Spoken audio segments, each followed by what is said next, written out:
আমার কাছে ওই শালার বুতেরা ধর শালার বুতেরা আরে বাড়াই দাও হয় না কথা বলেন কেন? এই রকম বিচার আল্লাহ সহ্য করবে না যার হয় তুমি ঠিক তো দাও কেন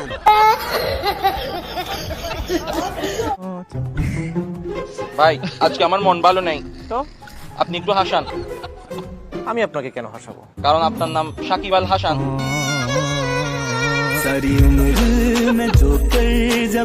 আরে এরা কারা কোত্থেকে এলো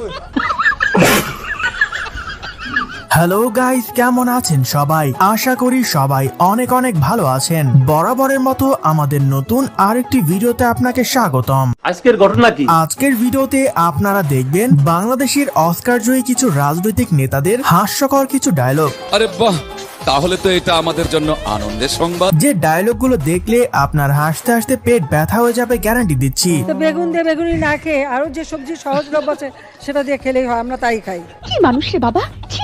মিষ্টি কুমড়া দিয়েও খুব ভালো বেগুনি না বানায়, মিষ্টি কুমড়া দিয়েও বেগুনি বানানো যায়, সেভাবে আমরা করি, সেভাবে করা যায়। বাচ্চা থাকো চিরকাল চিরা খাও বেড়ার বাল।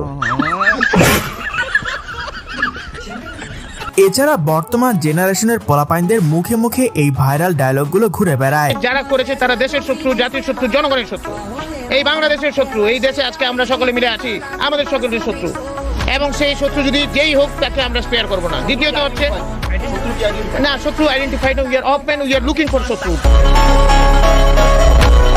সুতরাং গাইজ, আমাদের সাথে আপনিও বাংলাদেশ কাঁপানো এই সকল পাগলা নেতা ও প্রিয় অভিনেত্রীদের ভাইরাল হওয়া অস্থির সব হাস্যকর ডায়লগগুলো দেখে মন খুলে হাসতে চাইলে আজকের ভিডিওটি সম্পূর্ণ দেখার অনুরোধ রইল, কেননা শেষে রয়েছে ছাত্রলীগের ভয়ঙ্কর রূপে ফিরে আসার কাহিনী। ইতিহাসে একদিন দেখবা তোমাদের নাম সূর্য সন্তান হিসেবে লেখা থাকবে।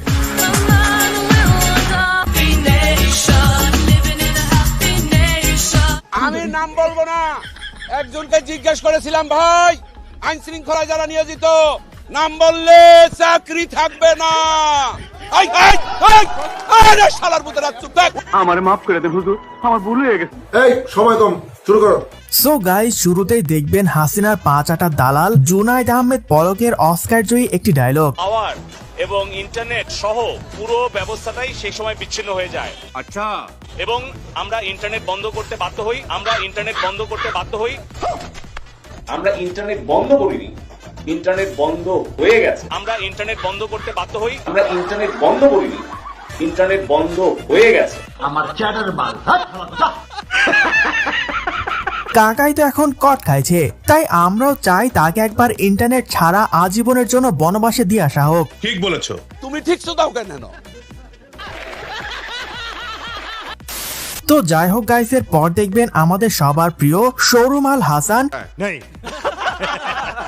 না মানে সাকিব আল হাসানের অস্থির একটি ডায়লগ। আমি আবারও আমাদের শ্রদ্ধেয় নেতা আমি আবার ক্লান্ত পথচারী, এই কাঁটার মুকুট লাগে ভারী। আরে ভাই সরি, দুঃখিত। সরি বললেই সব সমস্যার সমাধান হয়ে যাবে। সাকিব ভাই আসলে একটা জিনিস, নিজের ক্রিকেটের জনপ্রিয়তাকে পুঁজি করে এমন কোনো আকাম বাকি নাই যে সে করেনি। তো আমাকে সবাই বলছে যে হাত নাড়াতে হয় সবাইকে দেখলে, তো আমি এখন মোটামুটি সবাইকে দেখলে হাত নাড়ানোর চেষ্টা করছি। যাই হোক, সো গাইজ, এর পরে দেখবেন বিএনপি এর জনপ্রিয় নেত্রী রুমিন ফারহানার ভাইরাল হওয়া একটি ডায়লগ। আমার মাথার চুল থেকে পায়ের নখ পর্যন্ত রাজনীতি। আমি রাজনীতির বাইরে কথা বলবো কেমনে? রাজনীতির বাইরে কথা বলতে পারি না বলে তো প্রেমও করতে পারি নাই। রাজনীতি ছাড়া আবার কথা হয় নাকি? আসলে রুমিন ফারহান একজন পাক্কা রাজনীতিবিদ, যা ওনার ভিডিওগুলো দেখলেই বোঝা যায় প্রতিটি কথার লজিক আছে। বাংলাদেশটাকে কারো বাপের? কোথায় কোথায় বাংলাদেশ ছাড়, পাকিস্তান যা, অমুক দেশে যা, তমুক দেশে যা। Why? Who are you to say? Anyway guys, এর পরে দেখবেন ওবায়দুল কাদের ওরফে কাওয়া কাদেরের ভাইরাল হওয়া অস্থির একটি ডায়লগ। কেমন আছেন আপনারা? ভালো হয়ে যাও মাসুদ, ভালো হয়ে যাও, তোমাকে আমি অনেক সময় দিয়েছি, তুমি ভালো হয়ে যাও। শিয়াল মেইডাস স্ট্যান্ড টলার। আরে এরা কারা 2 মাস আগেও কাকাই চিল্লাই বলেছিল বোমা মারলেও কোথাও পালাবেন না, আর এখন তো কাকাই কট খেয়ে গেল। পালাবো না, প্রয়োজনে ফখরুল সাহেবের বাসায় গিয়ে উঠবো। কি জায়গা দেবেন? না হলে ঠাকুর গায়ের বাড়ি আছে না। এছাড়া গাইজের পরে দেখবেন ছাত্রলীগের সাহসী নেতা, বীর পুরুষ, অনেকের আবার প্রিয় অভিভাবক সাদ্দামের হাস্যকর একটি ডায়লগ। ছাত্রলীগের ইতিহাস তো জানা নেই, একটি ঘটনাও জবাব ছাড়া দেয়া হবে না। আমার মাফ করে দেন হুজুর, আমার ভুল হয়ে গেছে। কোথায় কে কি করছেন না করছেন সবকিছু আমরা দেখছি, জানছি, অবগত থাকছি। বাচ্চা থাকো চিরকাল ছিঁড়ে খায় বেড়ার বাল। কিরে ভাই, আপনারা ছাত্রলীগরা জনগণকে জনে খবর দিবেন বলে 7 মিনিটে আউট হয়ে গেলেন, এটা কোনো কথা? বাংলাদেশ ছাত্রলীগের এই হাজার হাজার ছাত্রদেরকে দেখে কেউ যদি ভয়ে লেজ গুটিয়ে পালায়, তাহলে তার দায়ভার তো বাংলাদেশ ছাত্রলীগ নেবে না।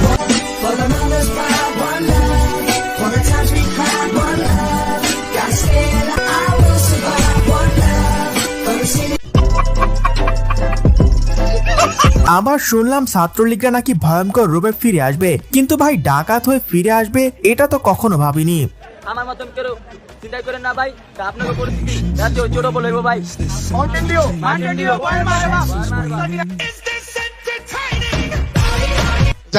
যাই হোক গাইসের পর দেখবেন স্বৈরাচার হাসিনার ঐতিহাসিক একটি ডায়লগ, যা পুরো দেশকে নাড়িয়ে দিয়েছে। তুমি কে, আমি কে, রাজাকার, তোমার বাবা আমার বাবা রাজাকার। তার মানে তারা নিজেদেরকে রাজাকার হিসেবে পরিচয় দিল। আমি তো তাদের রাজাকার বলিনি, তারা নিজেরাই স্লোগান দিয়ে নিজেদেরকে রাজাকার হিসেবে পরিচিত করলো সকলের কাছে।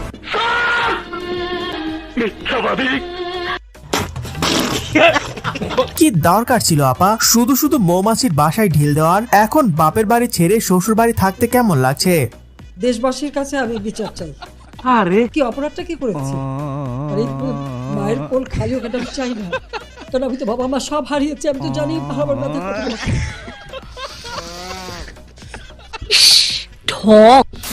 এনিওয়ে গাইজ এর পরে দেখবেন বিএনপি এর প্রধানমন্ত্রী খালেদা জিয়ার টিকটক কাঁপানো অস্থির একটি ডায়লগ। কি আপনাদের মেয়েরা তো ঝগড়া করে গেল? চুপ করো, কয়দিনের চাকরি হয়েছে যা তো কথা বলো। কিসের জন্য কথা বলো? চুপ থাকো, বেয়াদব কোথাকার। ইতিমধ্যে এই ডায়লগ দিয়ে টিকটকের অনেক সেলিব্রিটিরা ভিডিও বানিয়েছেন, যা ছিল একটি থেকে একটি জোস। আপনি কি এখন মুখটা বন্ধ কেন? এই যে মহিলা, আপনার মুখটা এখন বন্ধ কেন? বলেন তো কি বলছিলেন এতক্ষণ ধরে? মুখটা বন্ধ কেন এখন? দেশ কোথায় গোপালী? যাই হোক গাইস এর পর দেখবেন নারায়ণগঞ্জের পাগলা মলম বিক্রেতা শামীম ওসমানের ভাইরাল ডায়লগ। আসো খেলবো, খেলা হবে, খেলা হবে। আমার কোনো মাস্তান দরকার নাই, লাঠির দরকার নেই, বন্দুকের দরকার নাই, কারণ আমি নিজেই জানি আমার চেয়ে বড় মাস্তান কেউ নাই। আমার বহুত বুকের ভিতরে বহুত সাহস আছে। যা করার দরকার তাই করবো, এবং প্রতিশোধ না শুধু প্রতিঘাত করবো। মজা নেই আ রাহা হ্যায়। এবং আমার মতো যারা বাবা আছেন তাদেরকে অনুরোধ করছি, আপনারা আপনাদের সন্তানদের সাথে বসেন। দেশ কিন্তু অনেক কঠিন অবস্থা পার করছে। মিউজিক। এটা কি হইল কাকা? এতদিন খেলা হবে বলে বলে এখন নিজেরাই মাঠ ছেড়িয়ে পালিয়ে বেড়াচ্ছেন। আপনার তো লজ্জা লাগা দরকার। জয় বাংলা, জয় বাংলা, জয় বঙ্গবন্ধু, জয় বঙ্গবন্ধু, জয় শেখ হাসিনা, জয় শেখ হাসিনা। বিশাল বড় দায়িত্ব, অনেক টেনশনও হচ্ছে সেই সাথে যে আমাদের প্রাণপ্রিয় নেত্রী মাননীয় প্রধানমন্ত্রী যে এত। আপনারা সবাই হলেন ইভেলের শেষের কাস্টমার, যারা সকলের লাভ দেখে ইনভেস্ট করেছিল, কিন্তু লাভের সময় কোম্পানি ভেঙে গেল। প্লিজ এই ধরনের রাবিশ কথা বলবেন না আমার সাথে রাবিশ কথা বলবেন না। আমি দেখেছি উত্তেজিত হবে। আপনি আবার আমাকে উত্তেজিত করছেন। আপনি তো তাদেরই পক্ষের লোক বলে মনে হচ্ছে। আমি অবশ্যই আপনি তাদের পক্ষে কথা শোনেন। এই যে সবুজ মেয়ে মারা গেল। তো যাই হোক গাইস, আজকে এই পর্যন্তই। দেখা হচ্ছে পরবর্তী কোনো ভিডিওতে নতুন কিছু নিয়ে। এতক্ষণ সাথে থাকার জন্য ধন্যবাদ।